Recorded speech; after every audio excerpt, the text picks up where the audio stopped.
গত ৮ আগস্ট শুক্রবার সন্ধ্যায় সেরিব্রাল হ্যামারেজ অর্থাৎ মস্তিষ্কের রক্তক্ষরণ শুরু হয় ত্রিপুরা বিধানসভার অধ্যক্ষ বিশ্ববন্ধু সেনের। ওই দিন রাতেই রাজ্যের একটি বেসরকারি হাসপাতালে মস্তিষ্কের অস্ত্রোপচার হয় তাঁর। তবে গত কয়েকদিন নতুন করে আর রক্তক্ষরণ হয়নি বলে সোমবার সকালে সাংবাদিকদের জানিয়েছেন তার চিকিৎসক পুত্র অরিজিৎ সেন। বিভিন্ন মহল থেকে তার মস্তিষ্কে নতুন করে রক্তক্ষরণের যে প্রচার করা হচ্ছে তা সম্পূর্ণ মিথ্যে বলে জানিয়েছেন তিনি। ওনার ছেলে, আমি ডক্টর অরিজিৎ সেন পিএইচডিতে চাকরি করি। প্রথম থেকে বলতে চাই, প্রথম যখন বাবা অসুস্থ হয়ে ট্রেনের মধ্যে মাথা ঘুরিয়ে পড়ে, সাথে সাথে আমার কাছে ওরা ফোন করে। ইমিডিয়েটলি আমরা টিএমসিতে চলে যাই, টিএমসি হাসপাতালে।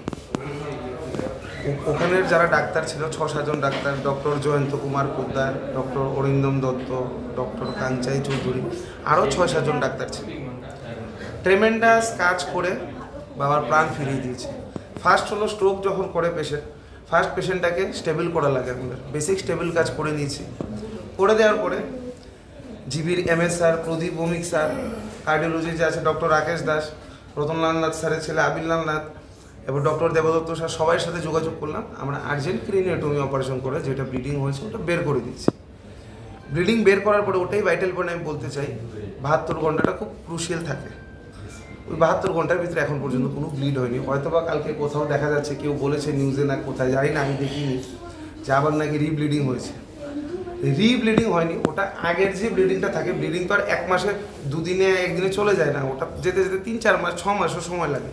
সিটি স্ক্যান যদি তুমি করে নাও বাবার 3 বছর পরে, ওই ব্লিডিং যে হয়েছে ওটা সাইন থাকবে, কিন্তু ফ্রেশ ব্লিডিং কোথাও হয়নি। ওটা একদম ভুল বিভ্রান্ত করার জন্য বলেছে। আমি ওনার ছেলে হিসেবে বলতে পারি এই কথা। পিতার পরিস্থিতি স্থিতিশীল, সব রিপোর্টই ভালো বলেও এদিন জানিয়েছেন অরিজিৎ সেন।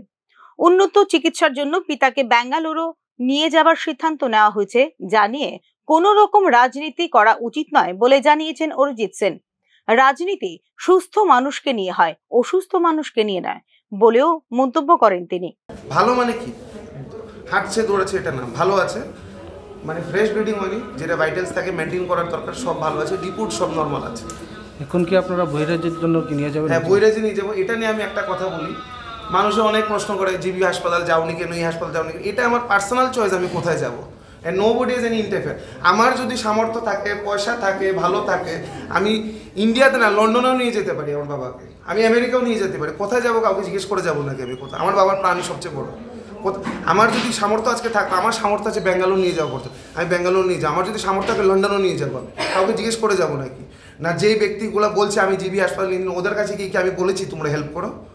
পলিটিক্স করার দরকার নেই, স্বাস্থ্য নিয়ে কারণ মানুষের প্রাণ নিয়ে যারা পলিটিক্স করে ওরা ভালো লোক না। রাজনীতি সুস্থ মানুষ নিয়ে করা দরকার। বাবা অসুস্থ, অসুস্থ মানুষের কামানো দরকার যেন উনি ফিরে আসে, তখন ময়দানে এসে রাজনীতি করো। রাজনীতি অসুস্থ মানুষকে নিয়ে করার দরকার নেই। আর মা বাবার চিকিৎসা কোথায় করাবো এটা তো আমার পার্সোনাল ব্যাপার। জিবিতে যাবো, আইএলএসে যাবো, টিএমসি যাবো, ওটা আমার ব্যক্তিগত ব্যাপার। ওটাই। বিশ্ববন্ধু সেন ত্রিপুরার শারদ পাওয়ার পুনরায় সুস্থ হয়ে আগের মতোই আবার রাজনীতিতে ফিরে আসবেন বলে দৃঢ় প্রত্যয় ব্যক্ত করেন বিশ্ববন্ধু সেনের কন্যা। পিতার অসুস্থতার সময় সার্বিক সহযোগিতা করার জন্য মুখ্যমন্ত্রীকে ধন্যবাদও জ্ঞাপন করেন তিনি। আপনারা দেখে নিন, জুম করে দেখে নিন, 1 মাস আগের ফটো। আমি আমার বাবাকে এইভাবে করে আনবো। 1 মাস আগে আমার সাথে বাবা মাইসুর গেছিল, আমরা মা চামুণ্ডেশ্বরী টেম্পলে গেছিলাম, এটাও একটা 51 শক্তিপীঠ। হি ওয়াজ ফিট অ্যান্ড ফাইন। আমার বাবা আবার ফিট অ্যান্ড ফাইন হবে। আমার বাবার অনেক কিছু আছে যেগুলো স্বপ্ন পূর্ণ হয়নি। লাস্ট টাইম ইলেকশনে বাবা যেই ভোটে জিতেছে, এই ভোটাঙ্ক বাবা আশা করেনি। বাবা ফিরে আসবে। He is the Sharad Pawar of Tripura politics. Sharad Pawar ji যেভাবে টুইস্টেড ফেস নিয়ে পলিটিক্স করে, my father will do the same.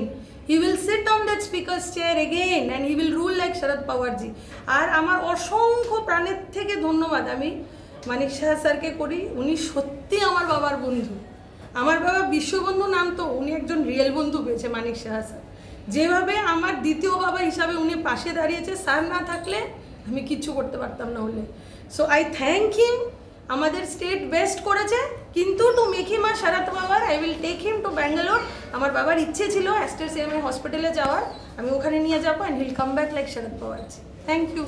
উল্লেখ করা যেতে পারে, আগরতলা থেকে ধর্মনগর যাওয়ার সময় আগরতলা রেল স্টেশনে বিশ্ববন্ধু সেনের সেরিব্রাল হ্যামারেজ অর্থাৎ মস্তিষ্কের রক্তক্ষরণ শুরু হয় গত শুক্রবার বিকেল 5:30 নাগাদ।